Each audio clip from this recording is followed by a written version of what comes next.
Thank you. It was interesting to see how life is if you have don't. I mean, if you're missing your father, because I was lucky. I had both my parents till a very long time in my life, so that gave me the taste of what it is like. But coming to Fog and Night, I just wanted to mention that we in India have a culture of going ahead in life, and we don't look back. Because had we been even slightly like the Jews, we would have been photographing and reminding ourselves of the famine of Bengal, which has been wiped out from the history books, and the atrocities deliberately caused by the British, and the number of people who have died in misery and in very bad conditions is much higher than what you see the Jews doing. And till today, they are punishing the whole world with the with what happened to them. So, I mean, we have suffered 10 times more and are still suffering, and we still smile and continue with our lives. And we don't record it and repeat it and punish the world.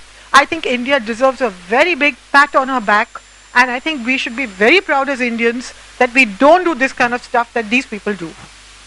Just for the record. Just to respond to that from something in the film has a line that really is very evocative for me, where it says, the perpetrators of this violence and the victims, we might have the same face.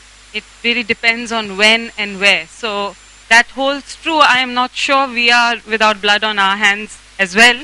But yeah, your point is taken.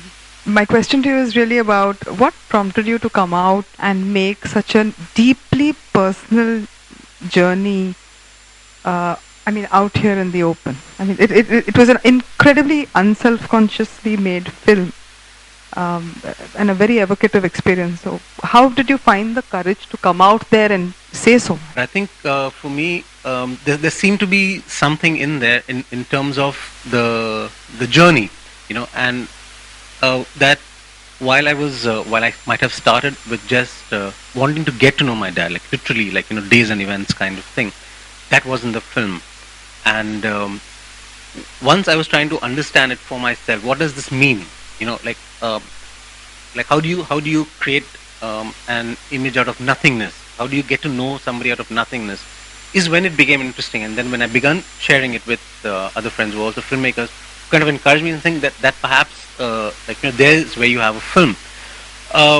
That at a large level, but I also thought personally, and I know also for my family, the potential that this film had for, you may want to use larger words like closure or catharsis kind of thing, was always there, and it was something that we never spoke about, and I still remember the first time that we screened it at home for my immediate family. It was this immediate outburst of the fact that God, we didn't know of this, and I'm glad that you made the film.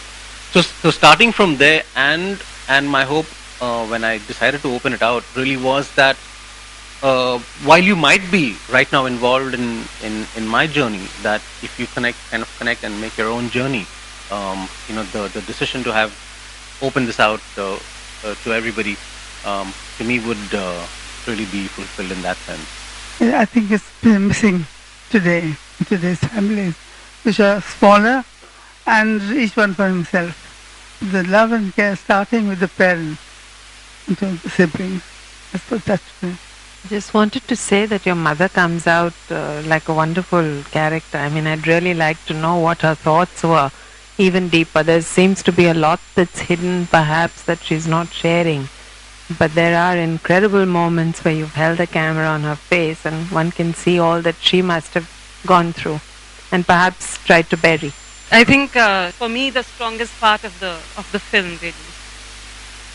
Madhvi, you were... I want to know, were you sure that the property court case would be the backbone and the structure of the film? And when did you stop shooting? Property case really was it came as an add-on. It was an important story for the family, for my older brother and sister. It wasn't so important for me, but it seemed to define us as a family, and for me it kind of added this thing of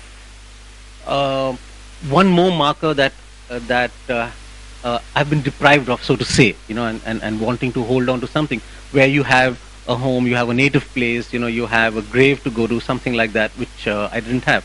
So it kind of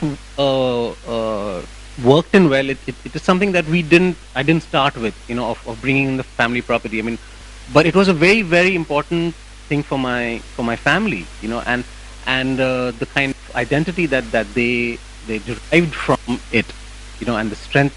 And somewhere I also feel that when you lose something is when you treasure, you value something more. And I sometimes feel that we are this close only because of that loss, of having that sense that we need to be together to really survive in that sense.